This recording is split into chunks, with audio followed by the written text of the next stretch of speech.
expected points, clean sheet odds, and who is the best captain. This video has got all of the information you need to know ahead of game week 16.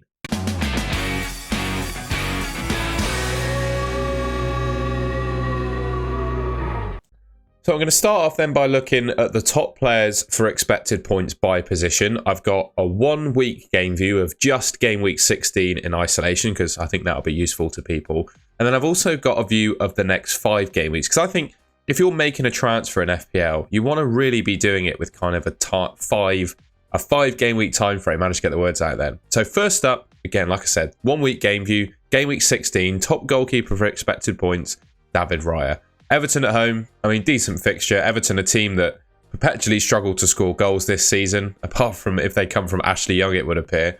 But yeah, David Raya's top. Kelleher in second place. I don't know if I'm being a bit mad here, but I'm starting to warm up of Kelleher being an FPL option. I do think, obviously, with Alisson coming back from injury, that he could come back. I don't know. I have a gut feeling that Arne Slot is looking to make Kelleher as number 1 over Alisson, and Alisson could well get sold. I read an article a couple of weeks ago about FSG, the group that runs Liverpool, and the article was suggesting, I think they own some Major League Baseball teams, it might be 1 or 2 Major League Baseball teams, and they were saying rather than signing their older athletes onto expensive not long term, but just like short extensions, like 1 or 2 year contracts, and paying them lots of money, which they might have to do with Salah, they might have to do with Alisson. They prefer just to let them go and bring in younger talent. And I have a feeling they could do that with Kelleher. Now, I'm not saying by any means, I'm not a Liverpool insider, I don't know that for a fact. But I have a bit of a gut feeling that Kelleher could keep his place as the Liverpool number 1. Despite his mistakes, I know he's made one. Yeah, it's just a feeling. 4.6 million if he is the nailed-on Liverpool goalkeeper is obviously great value. Sanchez, yeah, he's been a bit interesting since I've owned him. Obviously missed the game in game week 14.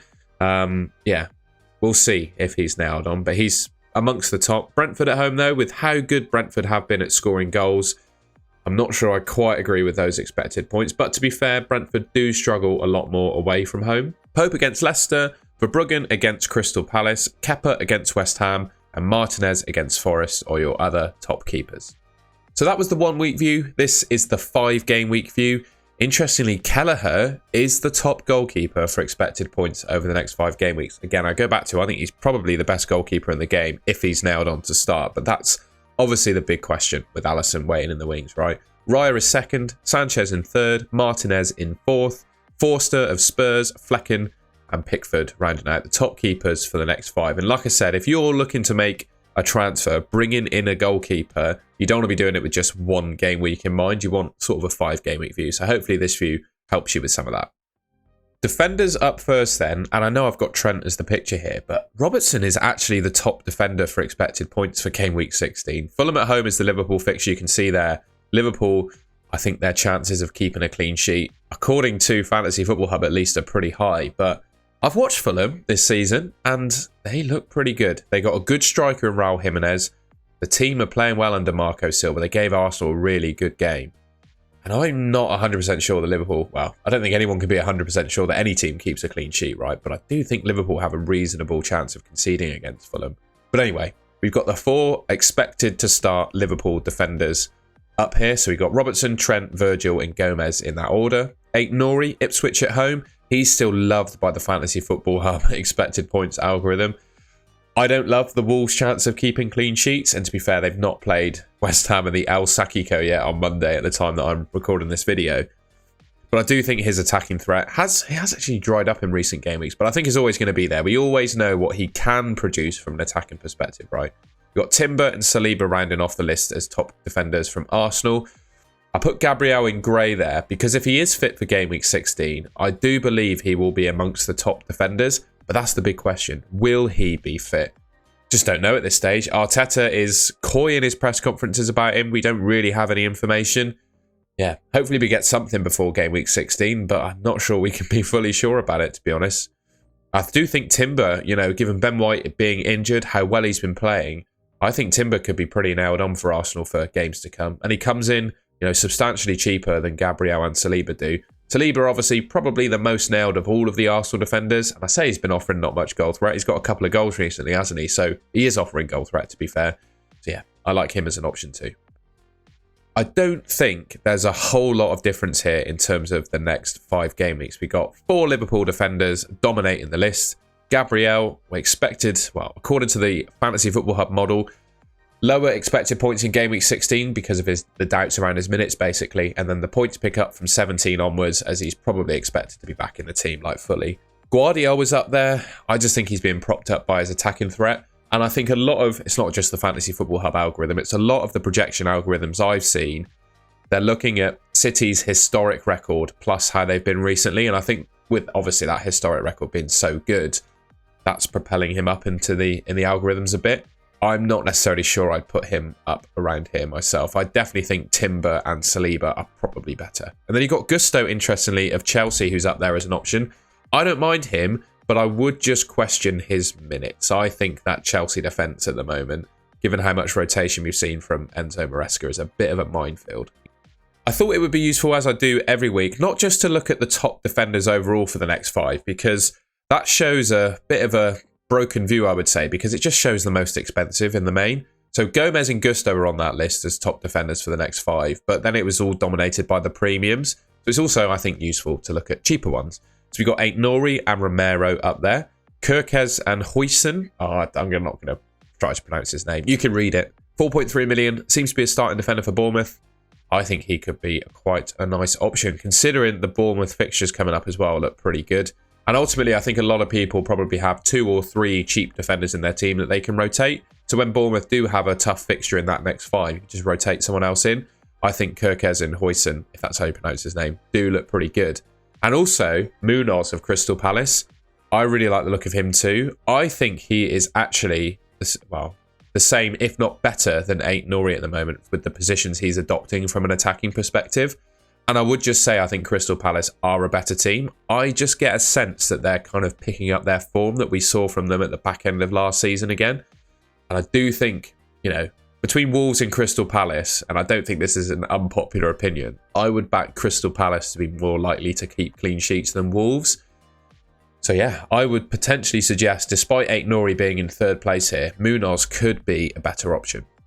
Midfielders then, and interestingly, the top midfielder for expected points right now for Game Week 16 is Cole Palmer. Now, I'm recording this before the Chelsea game kicks off because I want to try and time this video so I can go live just after the game finishes, and this video will go out just after I go live. But Palmer is currently top. Brentford at home. I would actually probably agree with this. I do think Brentford is a better fixture than Fulham that Liverpool have. So yeah, I could kind of back these expected points totals. And I really do think we'll talk a little bit about the captaincy in a second. I do think there's a genuine case to go with someone that's not Salah based on those expected points. We'll talk about my opinion in a second. Got Saka in 3rd. I mean, it's pretty obvious. Most game weeks, you're going to see Palmer, Salah and Saka as the top 3, right? But it's just interesting to see which order they come in at.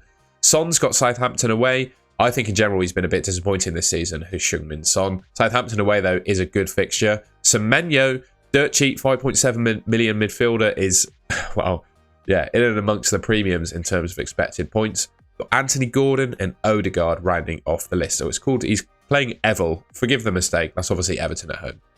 Over the next 5 game weeks, the order changes slightly. So we've got Salah, Palmer, Saka as your top 3. And then it's Son, Bruno Fernandes, Eze, and Semenyo. So Semenyo, according to Fantasy Football Hub, is the 7th best midfielder in the game for expected points over the next 5 game weeks. And I think that's partly propped up by the sheer kind of shot volume he's put up this season and the minutes he's played. He's pretty much a 90-minute nailed-on man for Bournemouth now.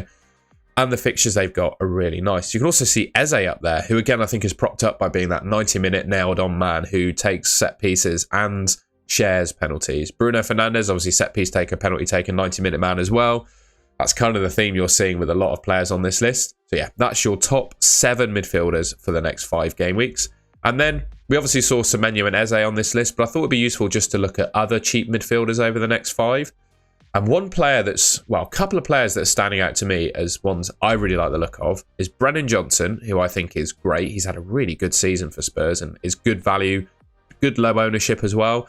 I do also like Iwobi. I think he's been playing really well for Fulham this season. And the fixtures for Fulham coming up are not too bad. Now they've got that Arsenal game out of the way. They've got, well, Liverpool obviously up next. But then the fixtures do change and get a little bit easier for him. So I just said the fixtures change. He's got Liverpool away coming up. But you get what I'm saying. After that, they do pick up. So I've got my eye on Iwobi. Yeah, those are your top cheap midfielders for the next 5. Okay, forwards then. And I don't think it's any real surprise to see Erling Haaland top of this list. Man United at home, I do think is a fixture he could do pretty well in. 7.9 expected points for him. In second place, we've got Isak on 7.1. So obviously the discussion, if you still got Haaland, is, you know, great. He's got a few more, well, basically 0.8 expected points more than Isak. Is that really worth the, what, 6.5 million price difference between the two at the moment? That's for you to decide, I guess. Leicester at home for Isak, great fixture. Ipswich at home for Cunha, who's in third place. Now, I do like Cunha, but I've said this in quite a few live streams and videos I've made. He's a fantastic player. But I do think the level of returns that he got when he first came back into that Wolves team and started playing was just not sustainable. I think half of his goals in the Premier League this season have been absolute blasters from outside the box. I just didn't think he could replicate that every game, and he hasn't. Nicholas Jackson in fourth place, great option. I'm just waiting to see if he picks up that yellow card. In fact, I'm just going to check the score while we're on the video just to see if he's picked up a yellow card yet against Tottenham, because I did always feel with just the way that game is always quite heated that there could well be the 5th yellow coming for Jackson. He hasn't got it yet. So if he doesn't get the yellow card, he's a good option. If he does, you probably wouldn't want to pick him. And even then, you know, with that 5th yellow card looming, it's just always in the back of my mind. Chris Wood continues to score goals, continues to keep performing. Despite me selling him, he's got Villa at home. I'd say that's a pretty good fixture, a chance for him to score. Solanke, Southampton away, and Havertz with Everton at home. Those are your top forwards for Game Week 16 in isolation. And across the next 5, the order is Haaland, Isak, Cunha, Jackson, Watkins, Wood, and Havertz. And then I've got a quick view of the top cheap forwards. So I've filtered by 7 million and below for forwards. So if we just go back to this screen a second, I'll try not to change screens too quickly to confuse you. Cunha, you might consider a cheap forward. Fine if you do. He's ahead of Chris Wood, but he's 7.1 million. So I don't include him on this list. You've got Chris Wood, Wissa, João Pedro, Strand Larsen, Evan Nilsson, Delap, and Welbeck. That's your order of the top cheap forwards for the next 5. All right, a quick look then at some clean sheet odds according to 11ify. I showed these in my buy and avoid videos, but I've essentially just focused on purely for Game Week 16 in isolation. So we're looking at Arsenal, 56% clean sheet odds according to 11ify. If you remember back to the defender expected points from Fantasy Football Hub, they're actually based on, I would imagine, a slightly higher clean sheet prediction for Fantasy Football Hub than 11ify is showing here. So it's just a difference in the models, basically. I quite like the 11ify models. Got Arsenal on 56, Liverpool on 40, Newcastle on 38, Man City on 36, Wolves, Brighton, Chelsea on 31, Bournemouth and Spurs on 30. Usually I like to say I don't particularly feel comfortable starting defenders with less than 30% clean sheet odds. That tends to be my general rule. So Spurs, Bournemouth, Chelsea, Brighton, Wolves, Man City, Newcastle, Liverpool and Arsenal are the defenders in my mind to start this week. And finally, we're on to captaincy. I'm going to use the Fantasy Football Hub predicted points for this one because I can show the fixtures next to it. So I've put Salah in the picture because I personally believe Salah is the best captain. I know Palmer probably has on paper the better fixture. And in terms of their total returns so far this season, there's not a massive gulf between their level of returns. In fact, this is probably why the expected points have worked out how they are. Try and bear with me as I think aloud with this point. So I think the difference between the quality of fixture, so Palmer playing Brentford, I think Brentford defensively are a lot worse than Fulham. A lot worse than Fulham. More so than Palmer is worse from an attacking perspective in terms of returns than Salah. Does that make sense? I think the fixture outweighs player performance when it comes to the expected points on this Fantasy Football Hub model. So I do see the point. I do kind of get it. But I just think Salah has been unstoppable this season. And I'm hearing rumours that he could get a rest midweek in the Champions League as well. And if that was the case, I mean, fully fit, rested Mo Salah against Fulham at home could be absolutely devastating. So I guess we'll wait and see how it plays out midweek. But I do think Salah is probably the best captain. I haven't even mentioned Erling Haaland, by the way, who has Man United, who's got a pretty good record against. He is another captain. I think, yeah, there's genuinely 3 captains you could go for, right? In Palmer, Salah, and Haaland.